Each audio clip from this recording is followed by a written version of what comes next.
Hey. Welcome to ISKCON of Silicon Valley. It's the international site for Krishna consciousness. If you came in the wrong building, please stay. You won't regret it.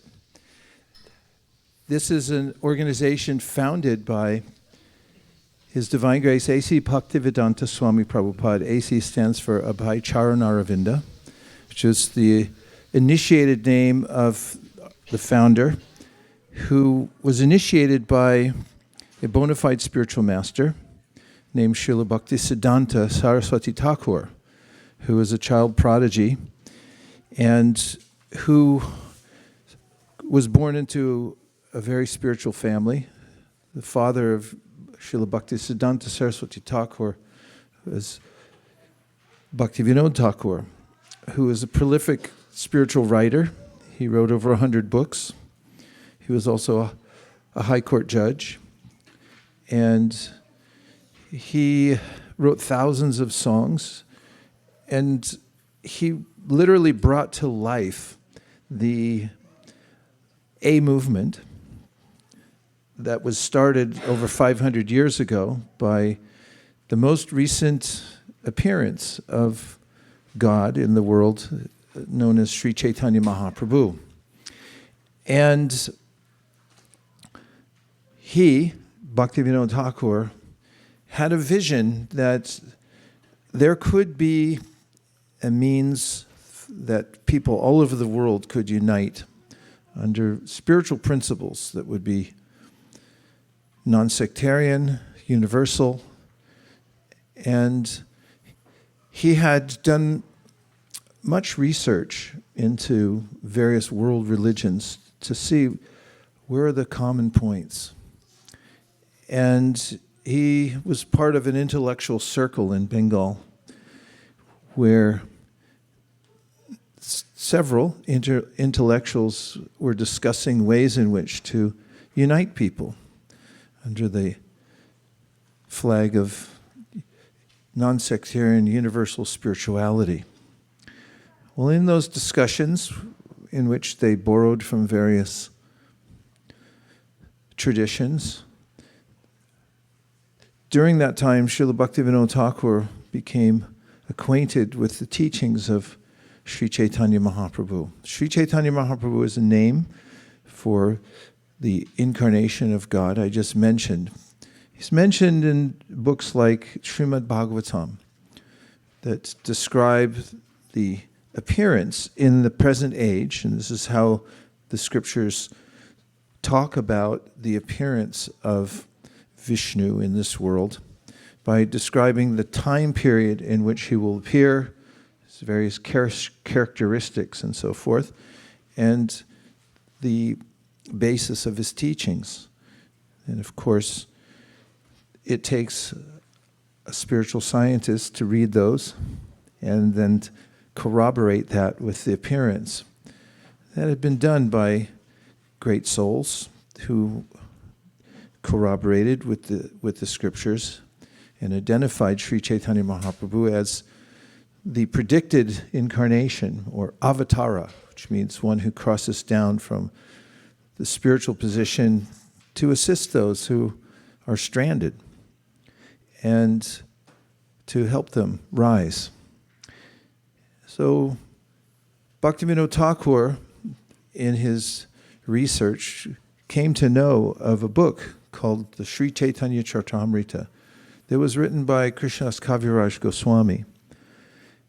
And Krishnadas Kaviraj Goswami had been a contemporary of Sri Chaitanya Mahaprabhu. He was elderly at the time when he was asked by many spiritual followers in Vrindavan, this is the appearance place of Krishna, to write about the teachings and the life of Sri Chaitanya Mahaprabhu.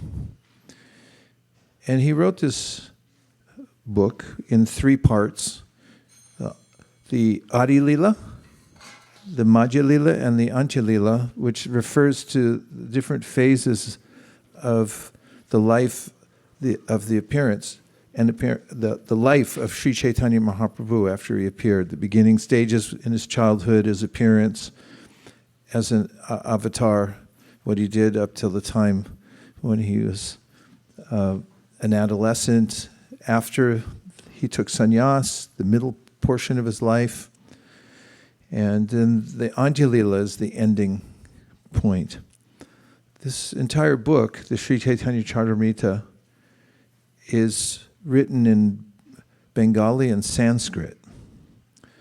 And it generally follows in the teachings of Lord Chaitanya, the teachings of the Srimad Bhagavatam and the Bhagavad Gita. In fact, Sri Chaitanya Mahaprabhu used these scriptures and a few others like the Vishnu Purana and Padma Purana to lay out the framework for a spiritual practice for the whole world that would be just what I described, would be a way that anyone from any walk of life, as Chaitanya Mahaprabhu put it, it didn't matter which section of society you came from or what your body was, because he said the main point was that you knew the science of Krishna and came into the practice. And from there, you could advance and everyone was eligible. The only qualification was that one would have a desire to do it, sincere desire to advance, and one could take to that practice. And Bhaktivinoda Thakur was extremely enthusiastic when he got the gist of the teachings of Sri Chaitanya Mahaprabhu. But one slight obstacle he had was that the book itself, the Sri Chaitanya Charitamrita, was not readily available. And nowadays we might think, well, why didn't he just go on Amazon? Because he could have got it free, shipping within a couple of days. But they didn't have Amazon back then. In fact, there was no Amazon when I was a kid. We actually had to either go to a library and have a library card or drive to a bookstore. And I don't want to freak anybody out here, but there was no internet back then. Nor do we have computers. We had typewriters, kids. And so there's a way in which Bhaktivinoda Thakur, after hearing about the Sri Chaitanya Charitamrita, sought out a complete copy. And it wasn't available anywhere. It took him a long time to procure a complete copy of the Sri Chaitanya Charitamrita. And when he received that, from that document, he began to expand on the teachings of Chaitanya in ways that people in the public could take up the practice. He did it through writing books that were summaries of the philosophy of Chaitanya Mahaprabhu. Lord Chaitanya Mahaprabhu's precepts and philosophy and precepts. And he started a worldwide campaign from India at that time. He posted the book that he wrote about the teachings of Sri Chaitanya Mahaprabhu to Henry David Thoreau, one to Ralph Waldo Emerson. There were other known intelligentsia in the world at that time, and he posted copies to them. He had some means. He was a high court judge, so he wasn't bereft of funds or just a poor sadhu. He had connections with the postal service and so forth, and notably he sent copies to educational institutions. One of them was McGill University. That's in Canada, our friends to the north. And that copy was actually there until recent times. That someone purloined that copy, and it's somewhere, hopefully, on the planet. He also wrote many songs, and in the songs he summarized the teachings of Sri Chaitanya Mahaprabhu. For instance, in one of his songs, he says, Grihe tako bhane tako shada hari boli dako.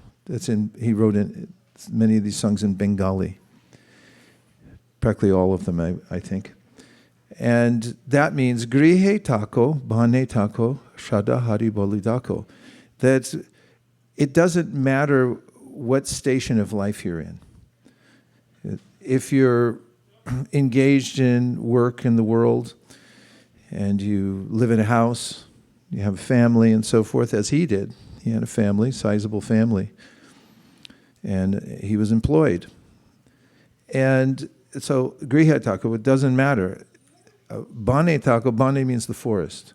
So, bane, if you live in the forest, which at that time would mean be representative of you've renounced the world, which was definitely a thing at that time. It's not so much in our culture here in America that you would walk away from your life savings and go to the forest or something, or renounce the world. But he was saying that it didn't matter whatever position. Those are representative of any position of life you're in. Sadahari bolidako. So grihe tako bane tako sadahari bolidako. He said, in any case, wherever you are, you can begin the process as taught by Sri Chaitanya Mahaprabhu by a simple system of chanting the names of God. And in his life, Chaitanya Mahaprabhu set an example. Although he was Vishnu, he came in disguise. He's known as the Chana avatar. So I already said what avatar means, and Chana means covered. So there's a way in which he was acting a part. What kind of part was he acting? The part of his own devotee. That is, he came, he's God, but he acted as a devotee of himself to show by example. Now, you may teach a child how to write letters, the letter writing ceremony, the child's first letters, and you take the hand and you say, okay, you make an A like this, and then B, and so forth. And one shouldn't think that, oh, the parent is learning, or the teacher is learning how to write. Because look how deliberately they're writing, and they must be learning the alphabet.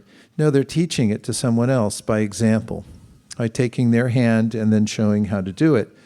So that's the same way that God comes in a didactic way to show, here's how to follow the tenets of Bhagavad Gita.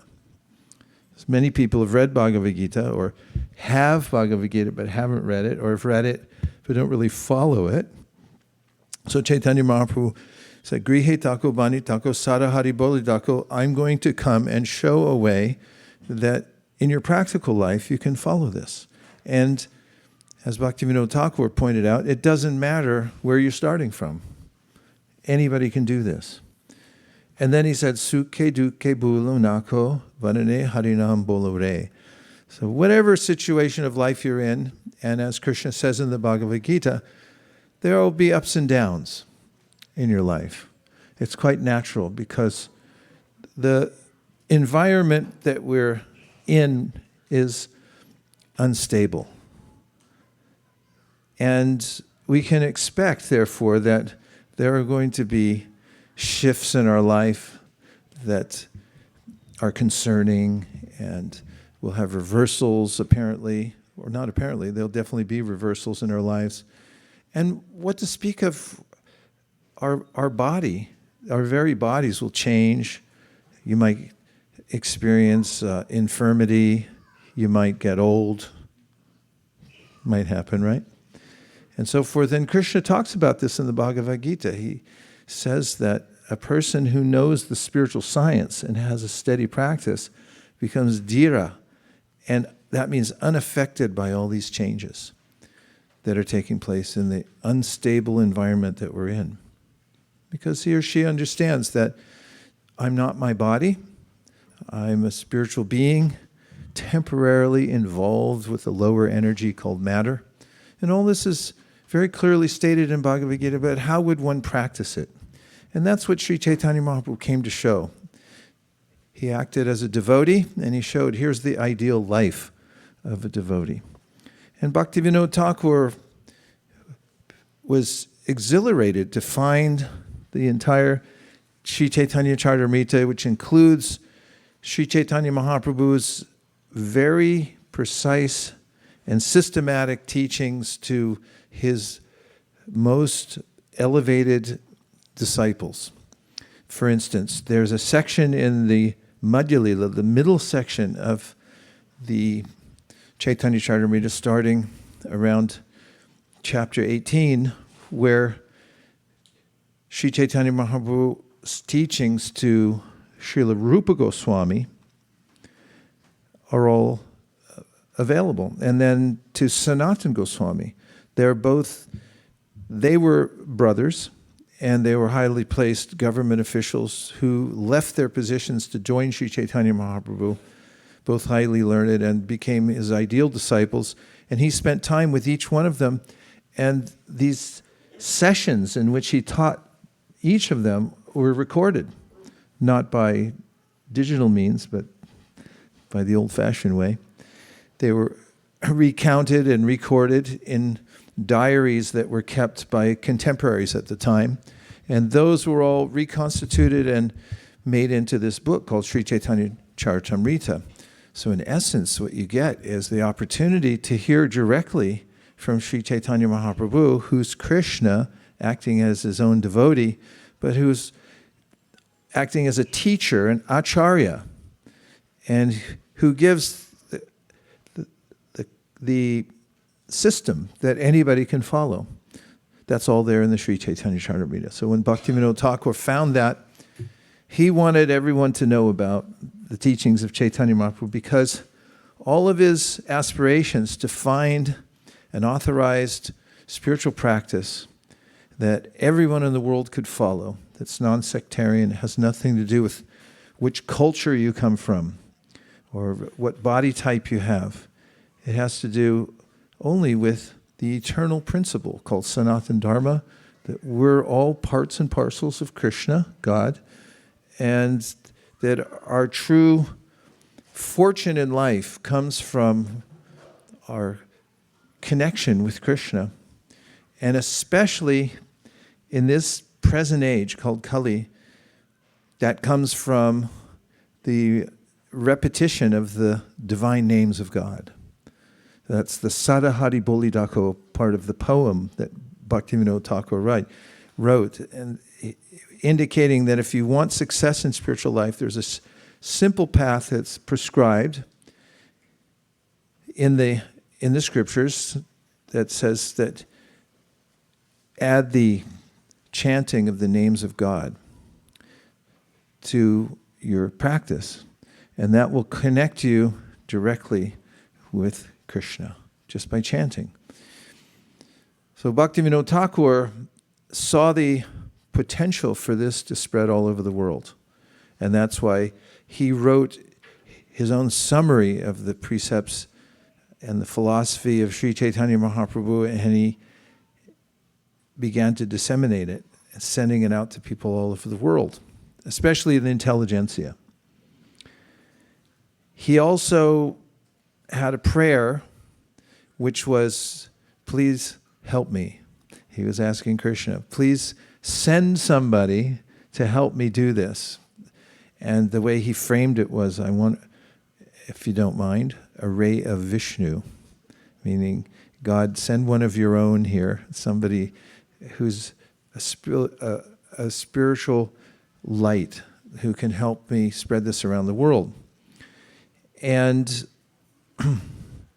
according to Bhaktivinoda Thakur's calculation, his prayer was answered with the appearance of his son, who he called Bimala Prasad, who later became Bhaktisiddhanta Saraswati Thakur, who was an acharya following in the footsteps of his father in bringing forth the teachings of Chaitanya Mahaprabhu to the world, and especially the Sri Chaitanya Charitamrita, which by then, after Bhaktivinoda Thakur got it, and with his means he started to copy it, have it copied at that time, and then with the appearance of Srila Bhaktisiddhanta Saraswati Thakur, there was more technology for printing. Previously, there were ways, the printing was slow, let's put it that way. People noticed that around the world, even in the Christian world, where people were trying to spread Christianity around the world. They realized that they needed a more efficient way to get their message out. And there was a technologist named Gutenberg, and he invented a printing press that could print books. Some of his original, which he printed Bibles, some of his original Bibles are still available. You can, instead of going to see the mouse down in Anaheim, there's a museum there that displays the Gutenberg Bibles and what they look like with the very primitive, or it's like the original printing press. And after that, the Royal Bible Society came out with better technology, as what's happened, the evolution of technology, so they could print Bibles faster. And Srila Bhaktisiddhanta Saraswati Thakur, following his father's bent towards expanding the teachings of Chaitanya Mahaprabhu, not only all over India, to unite people under the banner of Sri Chaitanya Mahaprabhu, but he also had a vision that it could go past India into the West. That was the vision of Bhaktivinoda Thakur. He wrote about it. He had this idea that people from the East, the West, from Asia, from Europe would all come together and chant together and realize a spiritual harmony through the teachings of Sri Chaitanya Mahaprabhu, and they could advance. And it didn't require that you'd have to change your style, or you could even be the same, keep your same religion, whatever that might be. But the point was to take up the eternal Sanatana Dharma teachings that would be immediately effective through especially chanting the names of God. So Srila Bhaktisiddhanta Saraswati Thakur, as an answer to Bhaktivinoda Thakur's prayers, helped to expand the teachings of Chaitanya Mahaprabhu and the system of following his process all over India. He had a robust organization called the Gaudiya Math. And he also had some forays into other countries like Burma. He had a connection with the Burmese king, who very much appreciated. Many intelligentsia, highly placed people, royalty, governors, appreciated Srila Bhaktisiddhanta. He was known as a brilliant scholar and a staunch follower of Sri Chaitanya Mahaprabhu, and an innovator, spiritual innovator. He wanted to present it meaning the philosophy of Chaitanya Mahaprabhu, in relevant ways, following what the teachings of Rupa Goswami, who I mentioned before, who was a disciple of Chaitanya Mahaprabhu, yena tena pakarena mana Krishna niveshayat, which means that when you're presenting a spiritual path, don't get too hung up on all the detailed rules and regulations, because you'll just scare people away.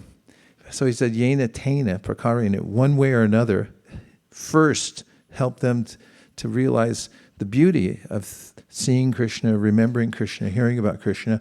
And then naturally there are ways in which people will become more involved in the process, and their involvement with inferior activities will gradually slough off from their lives by following Krishna. That was his idea, following the teachings of Chaitanya Mahaprabhu and his disciples.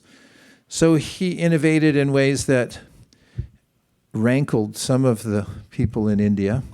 For instance, and this is true universally, that when there's a spiritual teaching, there's oftentimes a way in which people claim exclusivity, that you can only get it from a certain class of people, like only from this prophet, and then there's nothing else beyond that.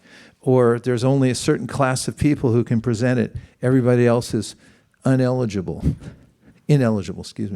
And so there's a way in which at the time that Srila Bhaktisiddhanta Saraswati Thakur desired to help fulfill the vision of his father and spiritual teacher, there was a class that said, we're the only ones who can distribute this knowledge. Nobody else has the qualification because we're born into it. So they had an idea of exclusivity. We already signed the contract. It's in our family, and you guys can't get it unless you come to us, and that's going to cost you. And we see that, and repeating myself, but it's prevalent everywhere. There's a sense of consolidating power. Once somebody has a sense of power, that let's try to close ranks and keep it all, which was really not the intention of Chaitanya Mahaprabhu. He wanted to empower as many people as possible to take it up themselves and to help to distribute it to other people. And so Srila Bhaktisiddhanta Saraswati Thakur had been very effective at breaking down these barriers that existed at the time. And it wasn't that easy. He had to, it was a warlike situation because people thought, well, who are you to pass on this knowledge? We're the only ones who can have it. And when he persisted, well, let's just say it got a little intense, minus all the details. In the process, Srila Bhaktisiddhanta Saraswati Thakur had sent an envoy to England. First foray outside of India to test the waters, teach the tenets of Sri Chaitanya Mahaprabhu's teachings to people in England. And it wasn't altogether successful. It wasn't successful at all. And the person who had gone there became a little enamored of the Western culture and wasn't effective enough to keep him on. It was expensive to keep him there too. So Srila Bhaktisiddhanta asked him to come back. But he didn't give up, Srila Bhaktisiddhanta, the idea that this should go out to the rest of the world. And he advocated for it.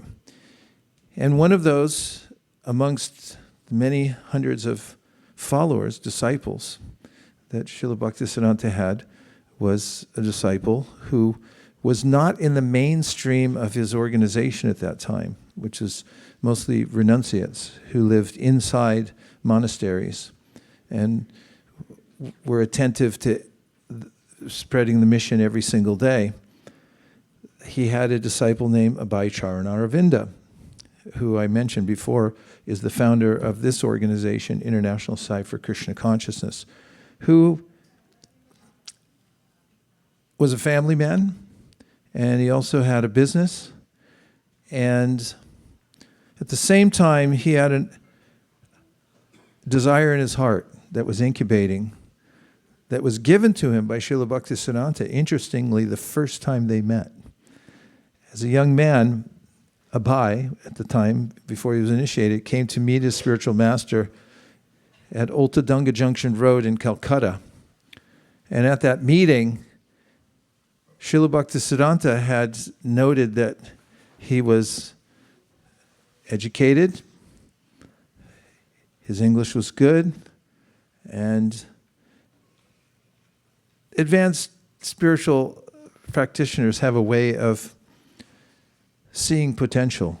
Of course, they see the potential within everyone. It's like a spark that you can fan and then make it conflagrate. And so he had seen something in this young person, and he had immediately told him, you should spread this all over the world, to the Western country. And that, according to Abhay at that time, went into his heart, and he kept it there.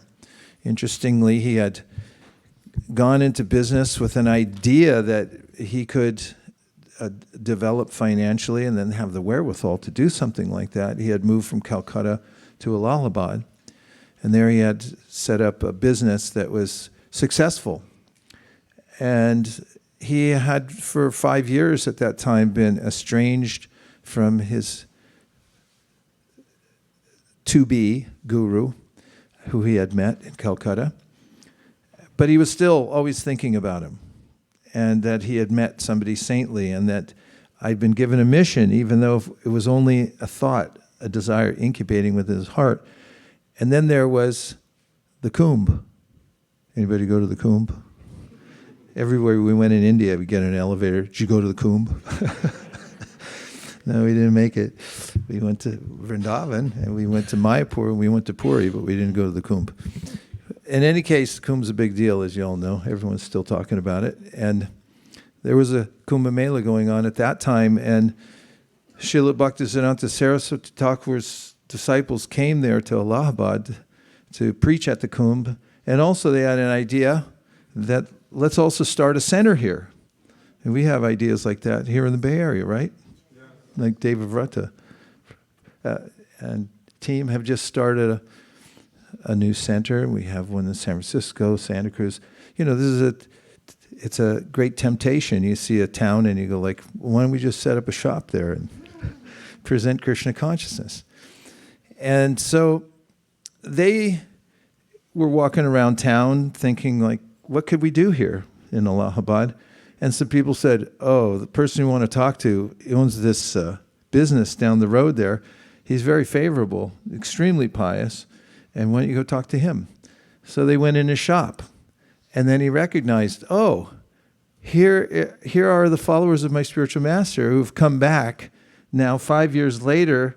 Have you ever had this experience where you have a spiritual desire, and then somehow or other, it looks like there's dots connecting, things coming together in your life? In the Gita, Krishna says, Tesham satata yuktanam vajatam pritipurvakam dadami buddhi yogam tam yena mam upayanti te. If you're sincere, you have a desire in your heart to advance spiritually, Krishna's saying this, I know about it. I notice it right away, and I start making arrangements so that you can connect to all the right people at all the right times. So that's what happened. They came into the shop, and as my spiritual master, the founder Acharya of this organization, recounted himself that he was overjoyed to see them, and he thought, oh, Krishna sent them again. Here's the representatives of my spiritual teacher, and they've come here. So he immediately volunteered to help them start a center there in Allahabad. And over time, he became more involved in that, and also in Bombay, where he also had business dealings, and received initiation from Srila Bhaktisiddhanta Saraswati Thakur. It's also helpful to know that he had a busy life, as many of us do here in Silicon Valley. And oftentimes there's a refrain that, oh, I don't have much time to chant or to do these types of things. Well, at that time, the founder of this organization didn't have much time either. Evidence of this is that he had gone, before he was initiated, to an event that his spiritual master had put on at a holy place. And it was a 10-day program called we call the yatra, when everyone comes together and lives together for 10 days in a spiritual place. And although it was 10 days, he could only afford to go there for 1 day. And during that 1 day, he stayed and listened to a lecture of his spiritual teacher. It was during that lecture that his spiritual teacher noticed him, because a lot of the other participants in the yatra, having been given the choice to go off to another place to see a deity in a temple, had gone and not stayed for the lecture. So if there's a speaker, you naturally notice who stayed and who didn't.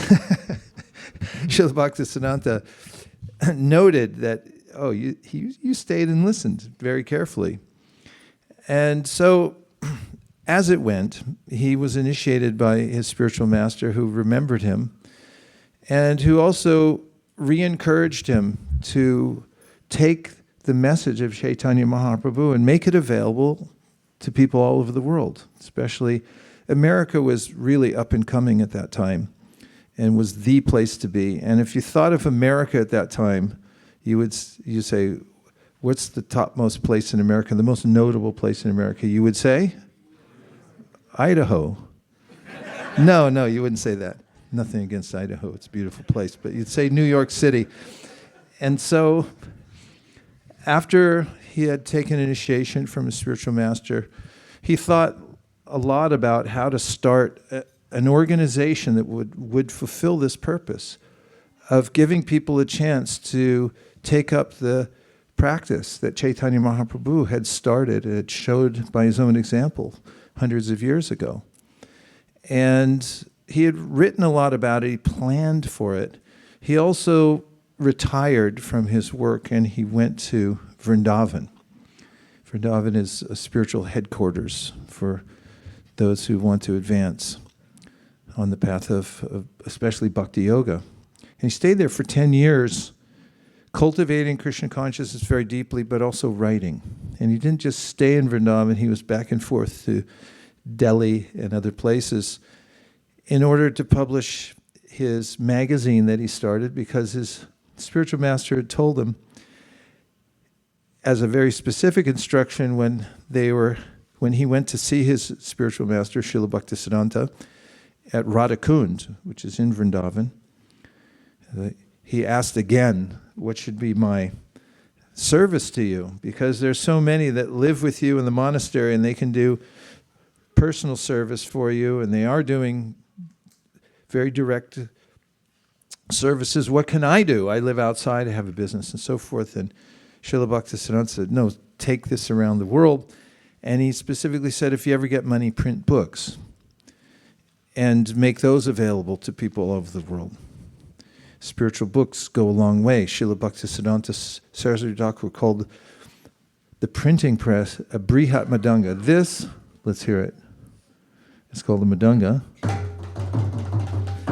And if you go down to, what's that mall called in San Jose? Okay, Valley Fair.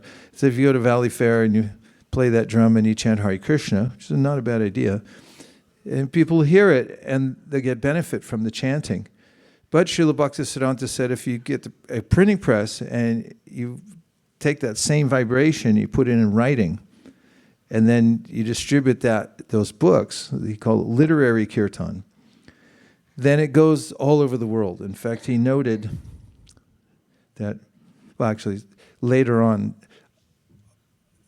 Srila Prabhupada noted that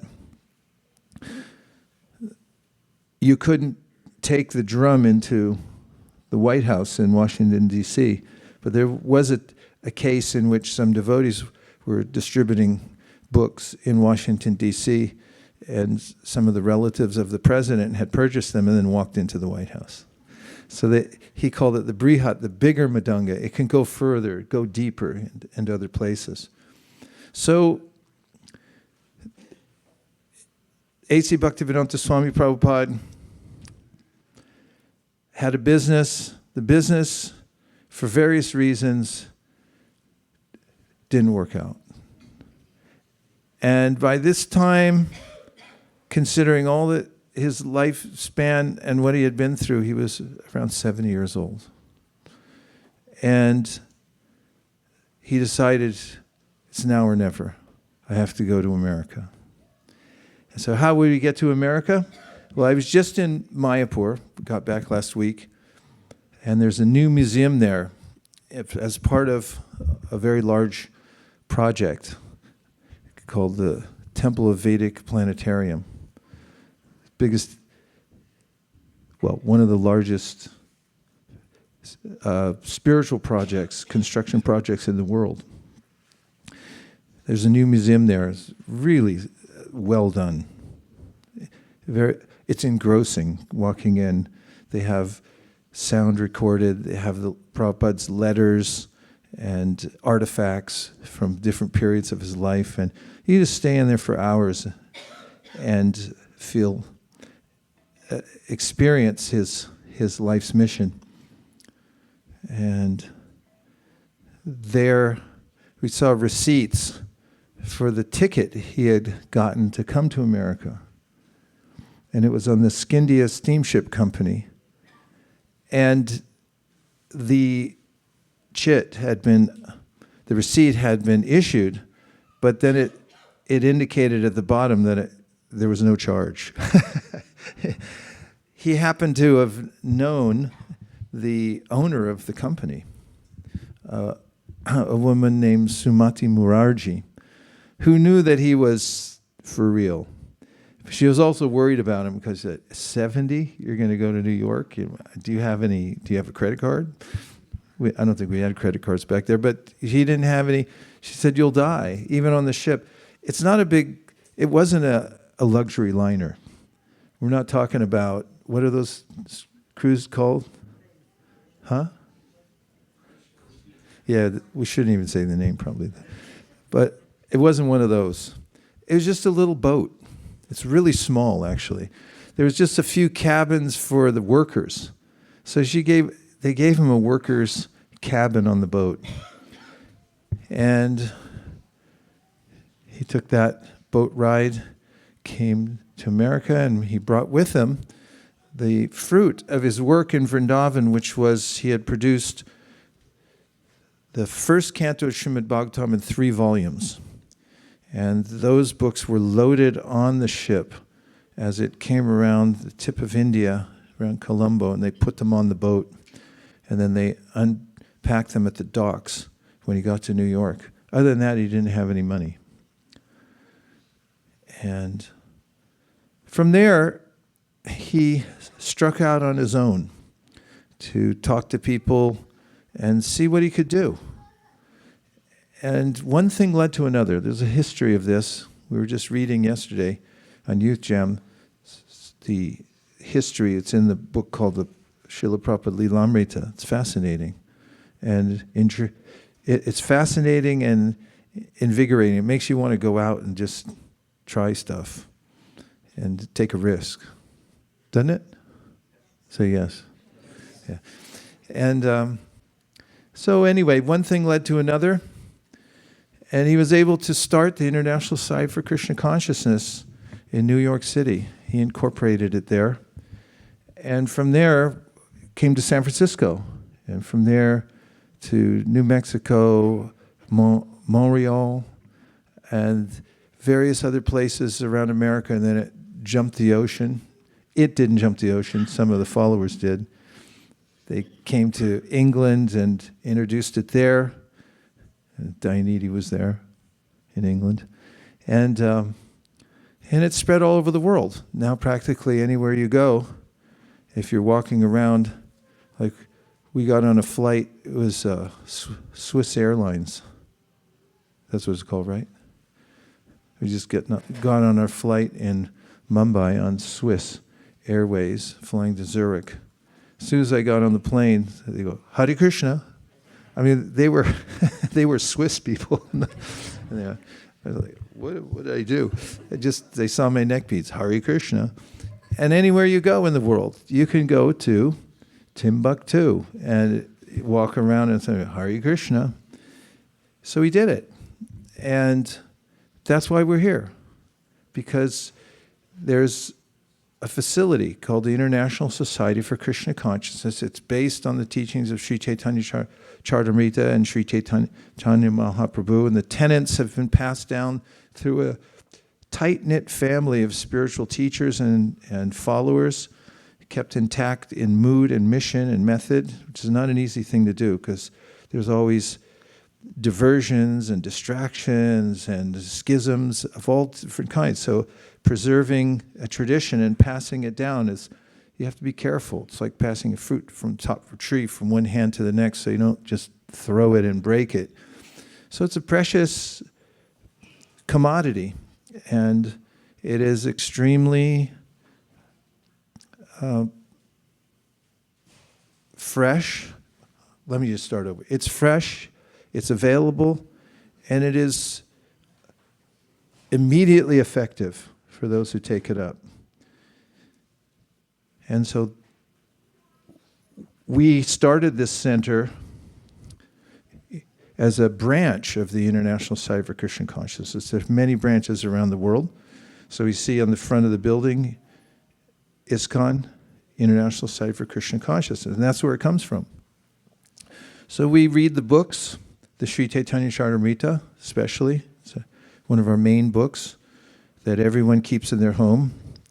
This month we're making a special effort to give it to as many people as possible. There's about a week and a half left of our special concentration on the Sri Chaitanya Charitamrita.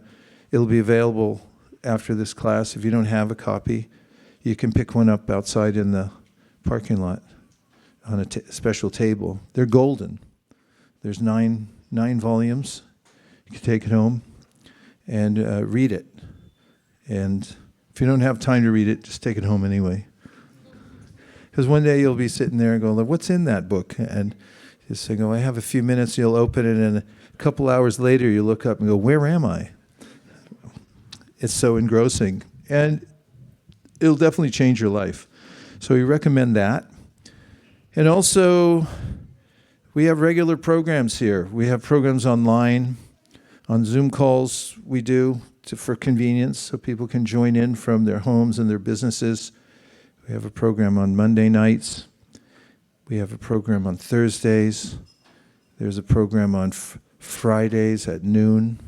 The Thursday and Monday programs are at 5:30. Noon on Fridays. It started, what? Wednesday, Monday, Tuesday, Thursday, Wednesday. So you can have, there are a lot of options. And then, of course, this temple is open 24 hours, but not in a row. And you can check the schedule and come by at appropriate times if you like to associate with those who are following this. They're very open-minded, good-hearted people. And if you check this out and you can figure it out, we'll know you have a high IQ. I'm not going to say anything, just see if you can figure it out. Some high IQs over here. It says, let me see what it says. Please move forward. We are vegetarian. That means don't worry. If you can move up by 7.2 inches, we'd appreciate it, because there's a whole bunch of people coming in a few minutes, and we're just trying to accommodate them. So as a final initial comment, I'll just say that we're really fortunate because all of us here, because we have a special opportunity in that we have a human apparatus. If you think of it in terms of being an apparatus, don't think, I'm my body and what do I look like today. Think, I've been given a special facility. And according to the teachings of Sri Chaitanya Mahaprabhu, getting this kind of body is rare. It's really rare. And if you get it, it gives you an opportunity to ask better questions. And the best question you can ask is, who is God? And what's my relationship with God? And as a human, you can ask that question, and the implication is, if you dare ask that question, the answer is going to be forthcoming, and it'll change your life. So you can feel fortunate that you're human, and if you take up a spiritual practice at home, you can start at your own pace. Some chanting on a daily basis. You can listen in. There are other people chanting online. We can give you links where you can hear and chant with other people, or you can try it on your own. The chant by yourself, the mantra. You can chant with your family. It's a simple mantra: Hare Krishna, Krishna Krishna, Hare Hare, Hare Rama, Rama Rama, Hare Hare. And also, we highly recommend reading Bhagavad Gita. Bhagavad Gita straightens everything out because the world gets convoluted, seemingly convoluted in our interactions with it, and seems complicated. But Bhagavad Gita makes our path in life simple. Maybe not easy, but simple. clear. And it also helps us to understand what's going on here in this world and why it's going on in a certain way. And that gives us a higher perspective so that we can be more effective in everything that we do in our lives. We can be more deliberate, we can be more methodical, and we can also be dispassionate as we carry out various duties in our lives. Meanwhile, as a final comment, the doctrine of Sri Chaitanya Mahaprabhu is about love. And I think that the Beatles said it well many years ago. All you need is love. And love is all you need. Because it's natural for every living being to want to love. You could see it in cats.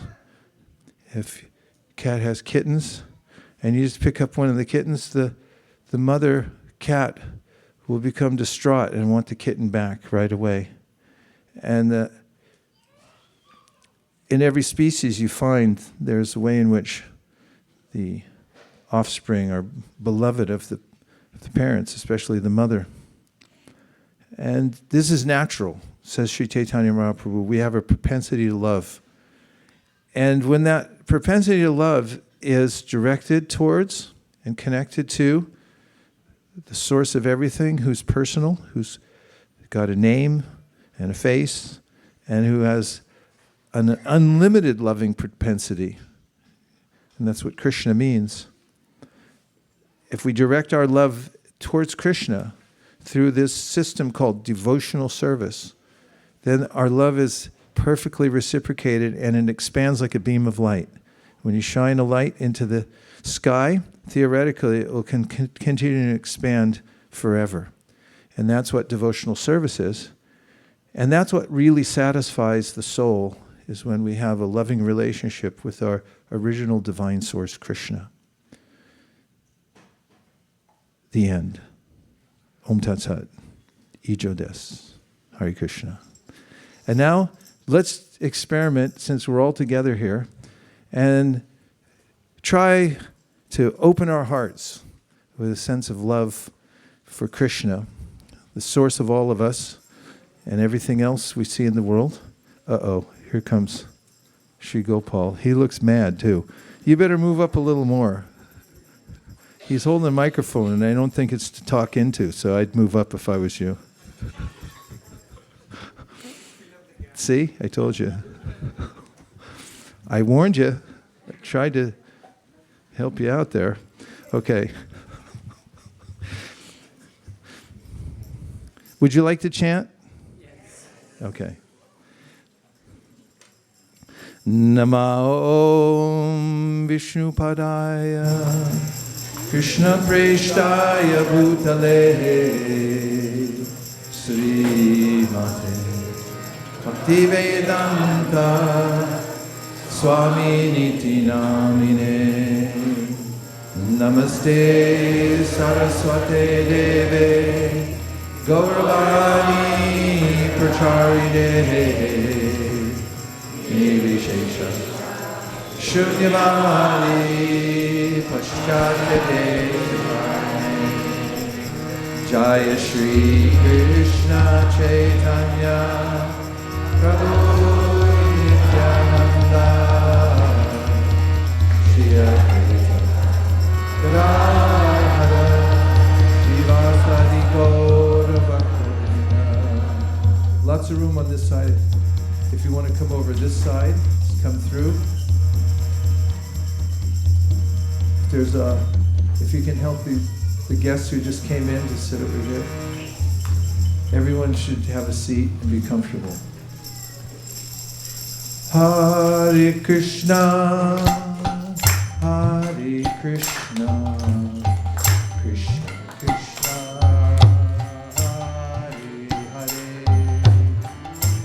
Hare Hare, Hare Rama, Hare Rama, Rama Hare Hare.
Krishna Krishna Hare Hare Hare Rama Hare Rama Rama Rama Hare Hare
You sound fantastic.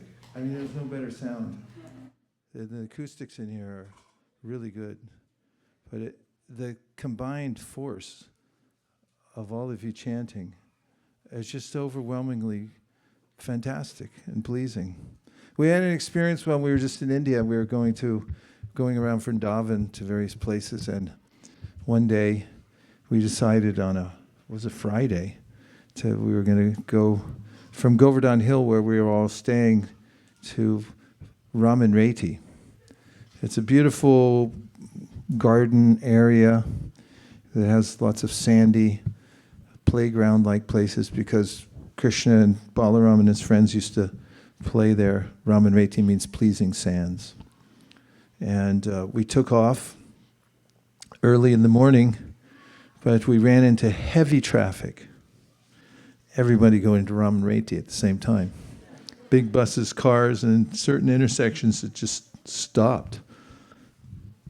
During our campaign, we were having a great time, pretty much 24 hours a day. And part of the joyful nature of our excursion was that every one of us had a bag with books, all in a variety of the local languages, attached to which was this new technology that Shakujavena imported from England. It's a little thing that's meant for janitors, I think, that keep multiple keys, and it pulls out, zzz, and then it snap back. And on it we had language cards laminated in different languages.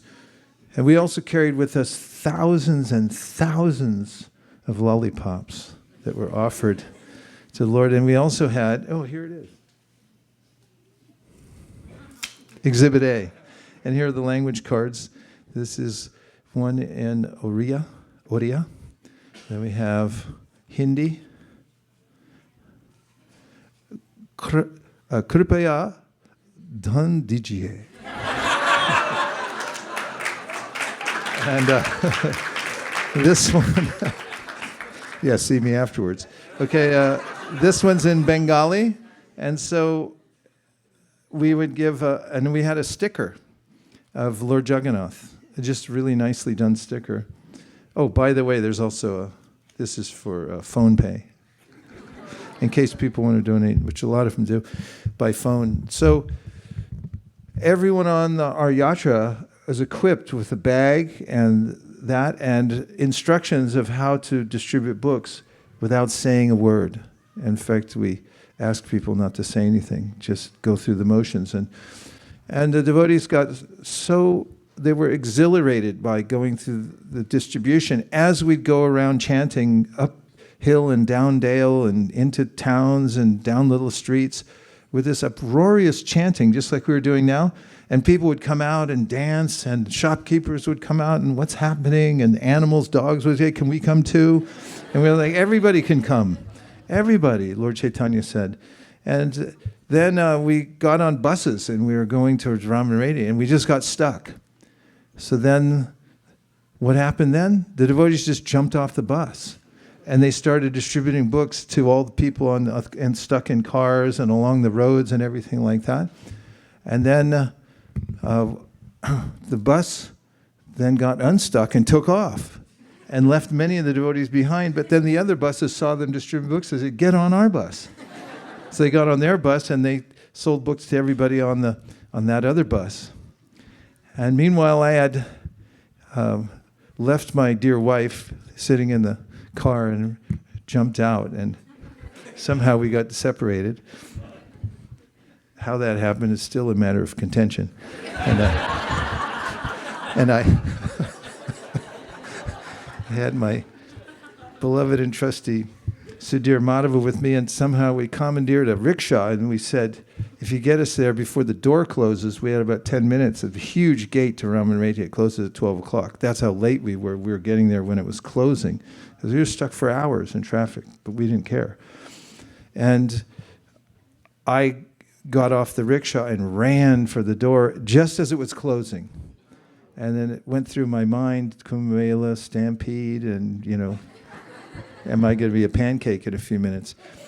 Because they were coming out and coming in, and at the same time, and the guards were saying, you can't come in, and we were going anyway, and the people were coming out, and there were people inside saying, you got to leave. So somehow or other we got in, and we started a kirtan inside.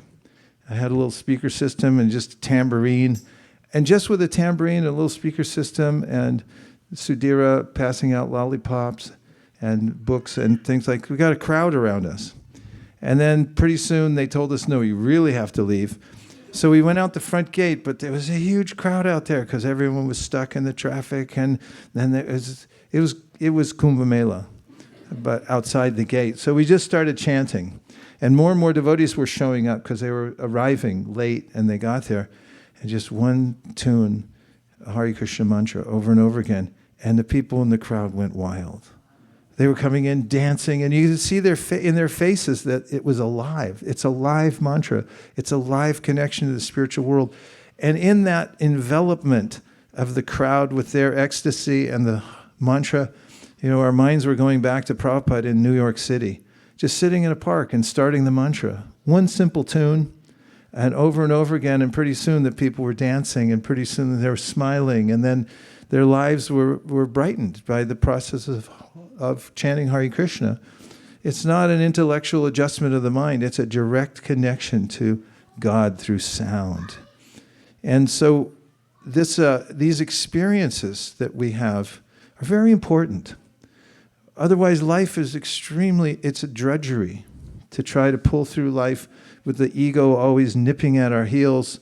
You don't look right. What's wrong with the back of your head? Can't you find a shirt that fits? Or, Do you have enough money? I have enough money, but somebody's going to take it. It might not be there tomorrow. I mean, you know, this is always going on. There's only one way to rise above all that, is to realize our original spiritual connection with God. So Chaitanya Mahaprabhu brought that, and he said, here you go. Here's the system. Chant Hare Krishna. And if all else fails, and it will, chant Hare Krishna. And just keep doing it. And don't stop.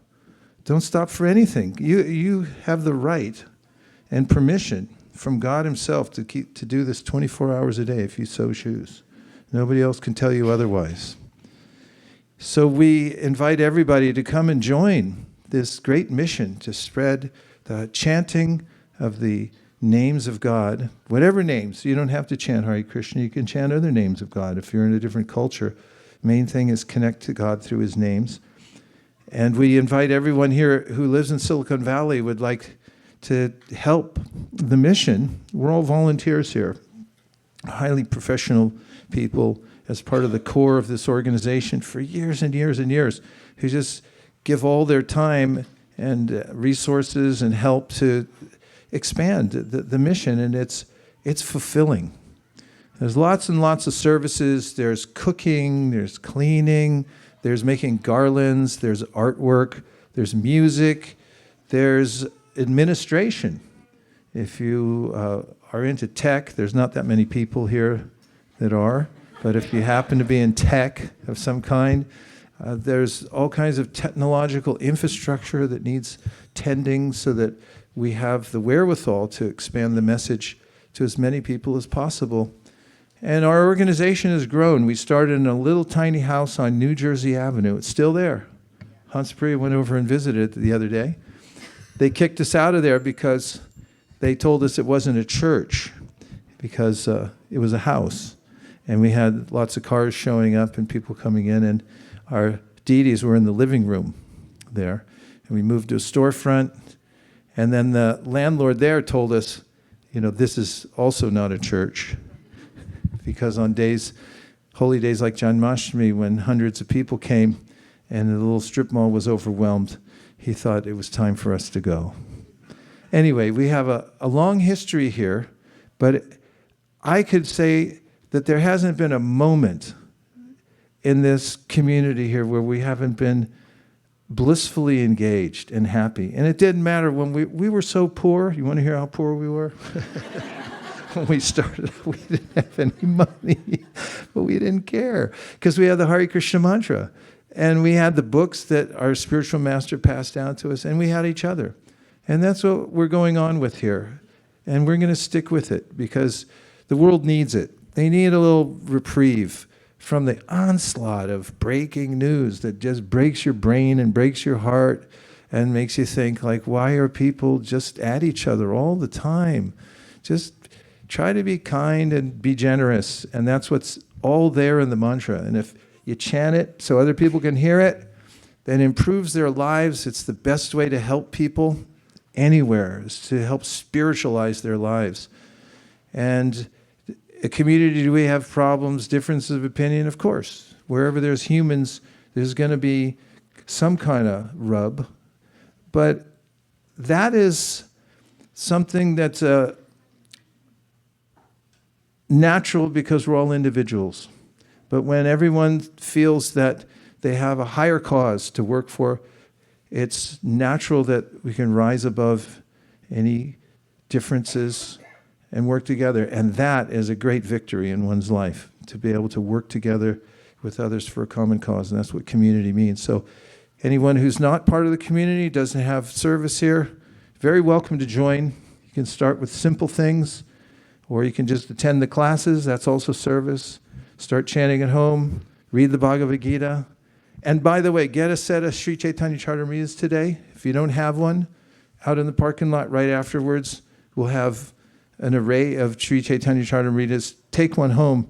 It's the golden avatar. The book's golden. You can put it in your house and just start going through it. Look at the pictures. And you'll be very, very much impressed. Well, everyone, now comes the real event of the night. It's the Hare Krishna Dance Festival. We're going to have a party right in this room. We got this building for the floor All the rest of it needed remodeling, but we said we're keeping this floor because it's wooden and it's a little spongy. It's not unforgiving like marble is, and you can dance on the floor. Is there something else I'm supposed to say? And so we're going to roll up this carpet. We're going to put away the asanas in that box over there, and we'll line up the women on this side, the men on that side, or whatever you like, wherever you feel comfortable. And then we'll leave a little aisle down the road, down the middle of the row. And we'll meet you back here in about 3 minutes. Okay? Thank you very much, everyone, for coming. Hare Krishna.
Namo Vishnupadaya Krishna Preshtaya Bhutale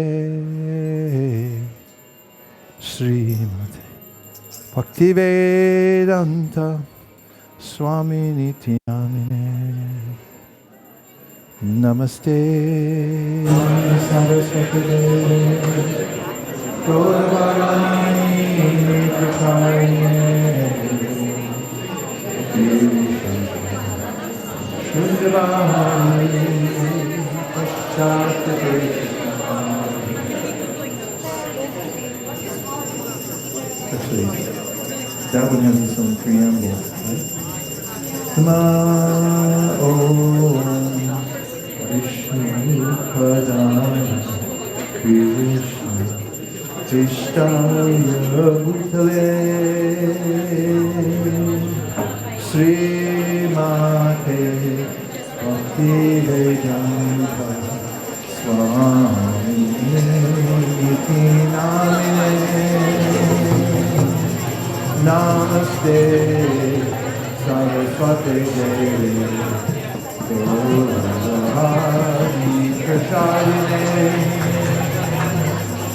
Nirvishesha Shunyanavari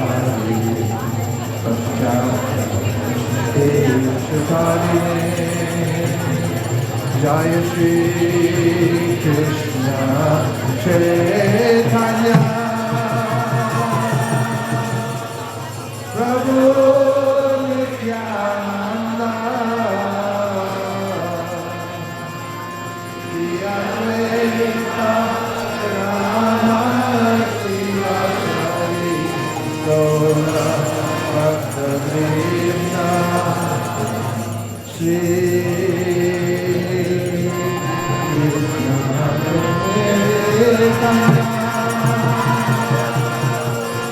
Prabhu Nityananda Shri Advaita Gadadhara Shivasari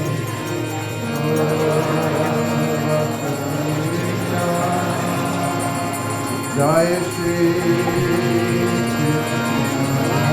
Chaitanya Prabhu Nityananda Shri Advaita Gadadhara Shivasari Gaura Bhaktavrinda Hare Krishna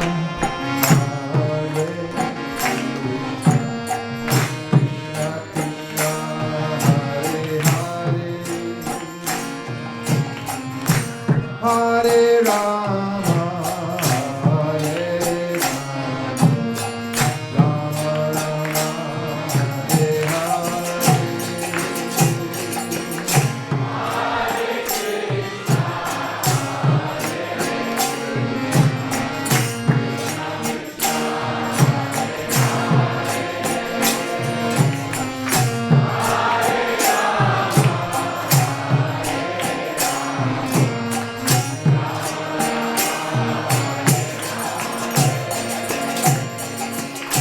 Hare Hare Krishna, Hare Krishna, Krishna Krishna, Hare Hare, Hare Rama, Hare Rama, Rama Rama, Hare Hare.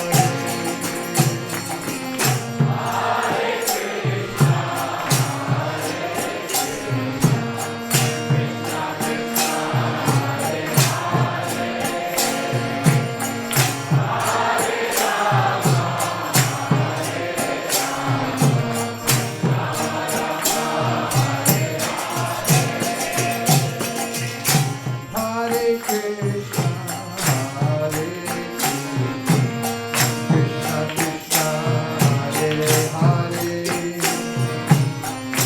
Hare Rama, Hare Rama, Rama Rama, Hare Hare.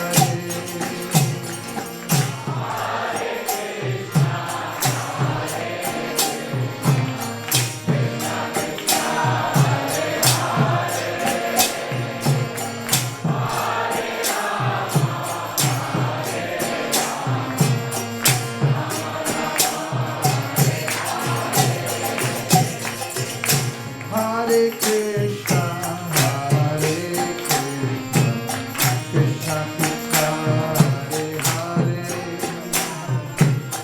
Hare Rama, Hare Rama, Rama Rama, Hare Hare.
Jayam Vishnupat Paramahamsa Parivajikachachashtu Tarashta Shishiman.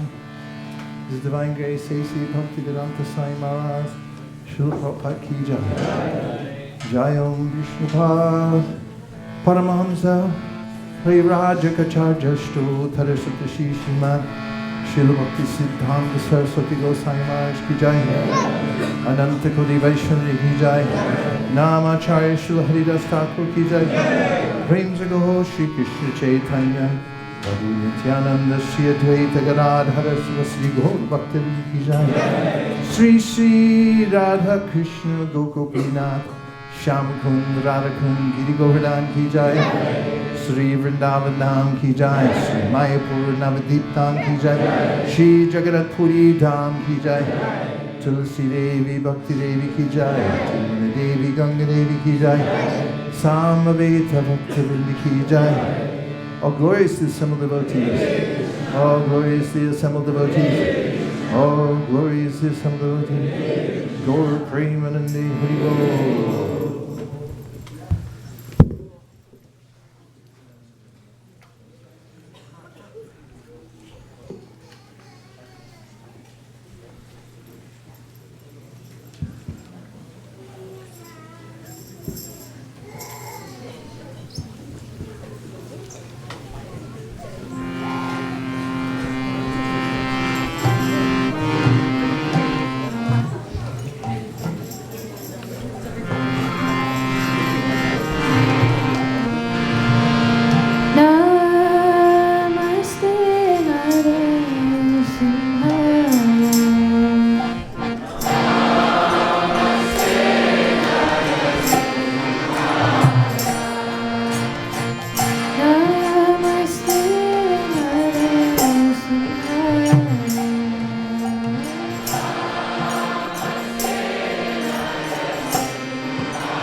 Hare Krishna, Hare Krishna, Krishna Krishna, Hare Rama, Hare Rama, Rama Rama, Hare Hare. We welcome you all to the Sunday Feast Festival here at ISKCON of Silicon Valley. Thank you for coming here. So let's give a big round of applause to everyone who has joined us here. We'd also like to thank all our online viewers as well. So let's give them a big round of applause. Did you feel a different kind of energy today? Yes. Very well. So we would like to welcome back His Grace Vaisesika Prabhu and Her Grace Nirkula Mataji.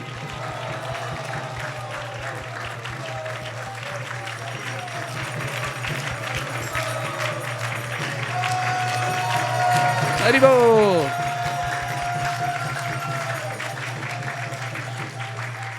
From a month-long yatra to India.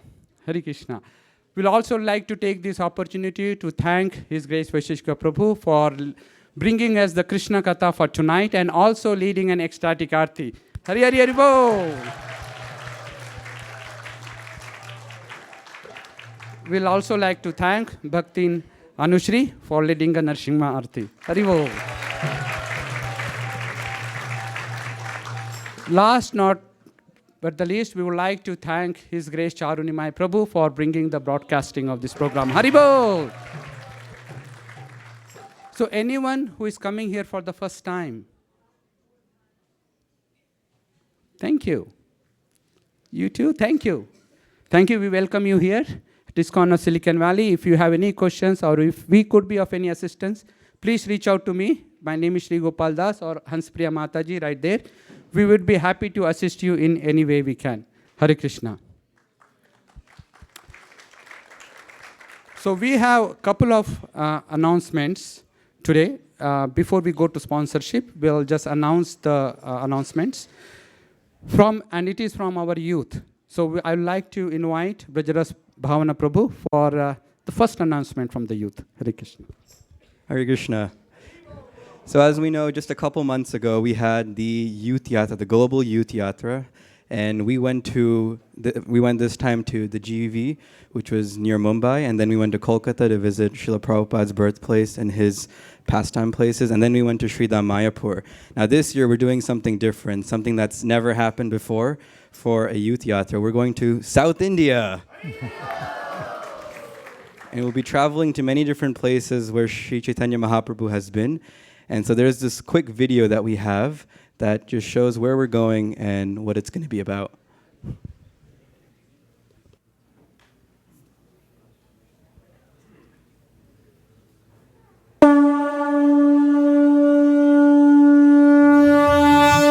Hi, everybody. Here's your invitation to the 4th annual Global Youth Retreat. We're going to South India to follow the path of Lord Chaitanya Mahaprabhu. Book your tickets a year early. You'll save yourself thousands of dollars. It's a very important trip. Of course, it's new and it's going to be exciting, and South India is beautiful and clean and ecstatic. But it's also extremely helpful spiritually to see how Lord Chaitanya Mahaprabhu went to all these places and preached the Sankirtan movement, which we're doing all over the world. I've lived in South India. It's one of my favorite places on the planet, but especially because Lord Chaitanya walked there. Let's go there and walk together. Sign up now. That way it'll be on your calendar and you'll be looking forward to it all year long. And I'm counting the days, literally, and I'm looking forward to seeing you all there. We'll hear chant and see Lord Chaitanya Mahaprabhu in every temple, on every pathway. Hare Krishna.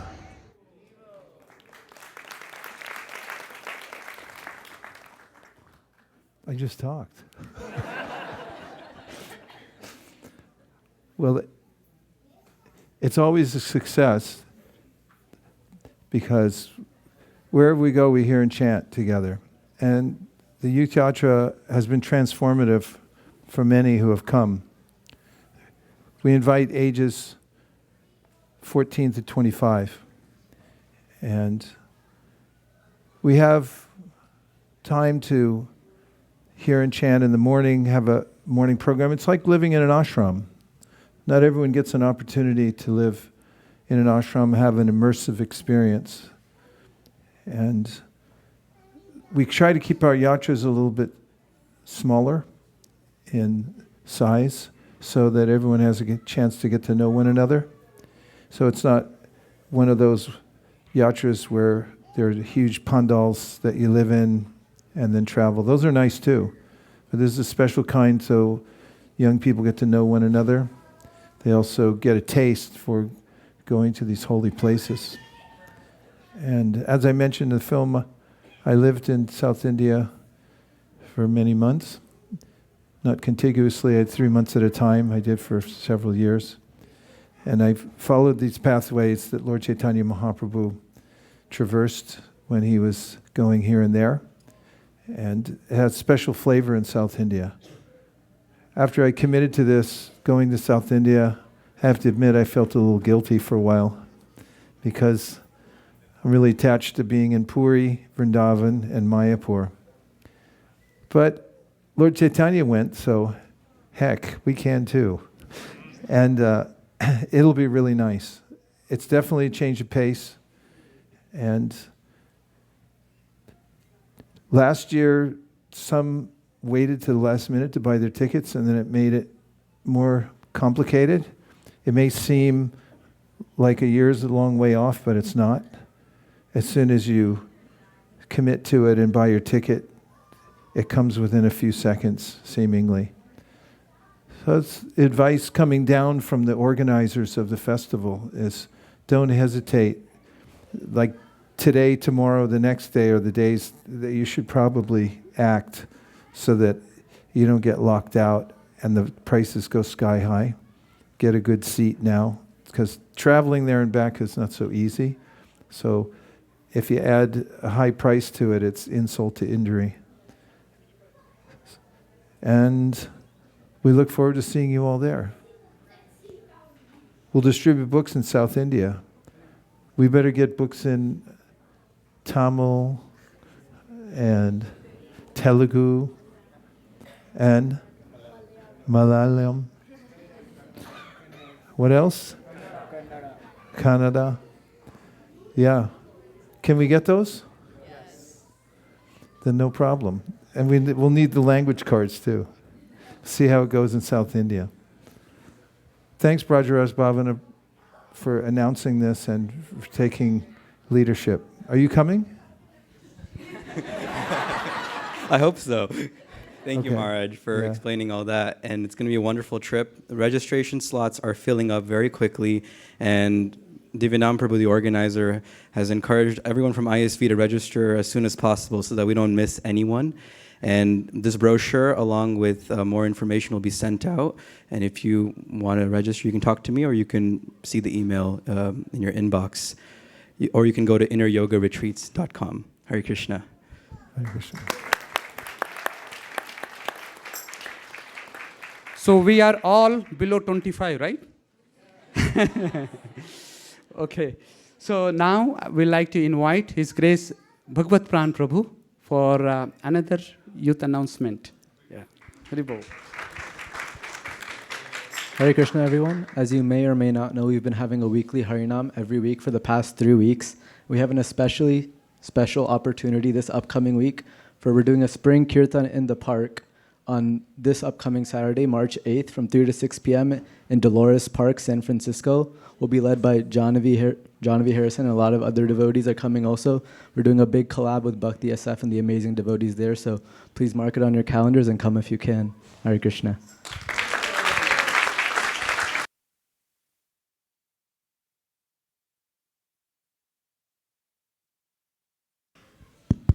Today's Sunday feast is sponsored by His Grace Yashoda Kripa Prabhu.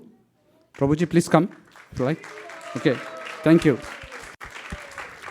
And devotees have been asking that when is Gaur Purnima? They're already very eager to know what's going on. So the Gaur Purnima is not this Thursday, but the following Thursday, which is on 13th of March.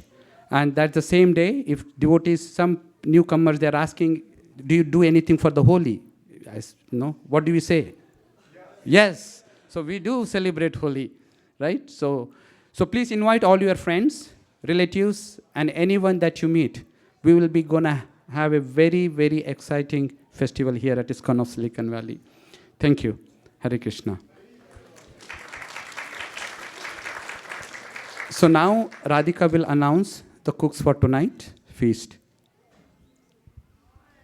Hare Krishna. The cooks for today are Neelachal Chandra Mataji, Utkarsh Prabhu, Rohan Prabhu, Mahendra Prabhu, Rishi Prabhu, Sanket Prabhu, Tadya Seva Prabhu, Mayank Prabhu, Bhargav Prabhu, Bhavana Mataji, Ananga Mataji, Nagalakshmi Mataji, Sugopi Somya Mataji, Diti Mataji, Kamani Mataji, Sudevi Saki Mataji, Meghavi Mataji, Shreya Mataji, and Raki Mataji.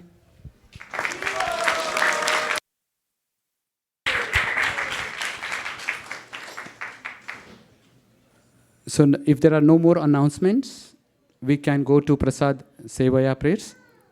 Anushri, would you like, or Maharaj, would you like to? Thank you. Hare Krishna.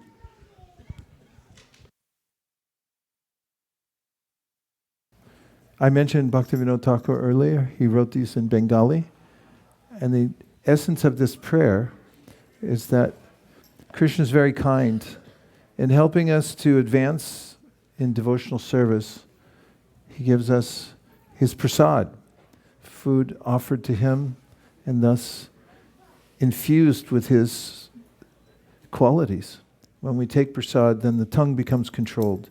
So he says in this prayer that it's very difficult to control the tongue, but if you commit yourself to honoring prasadam, not just eating, but honoring it and remembering Krishna, then your tongue will be controlled. That means all the senses will be controlled. And therefore, he says, remember this is a very joyous occasion. We call out for the help of Lord Chaitanya Mahaprabhu and Lord Nityananda. So let's do it together. Shari Dati Jaja Jodendriya Bhadita Jiletele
Nitai Gaura Hari Bol, Hari Bol, Hari Bol, Nitai Gaura Hari Bol.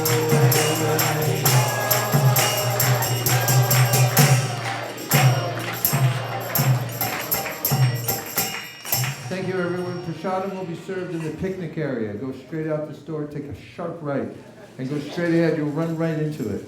Hare Krishna.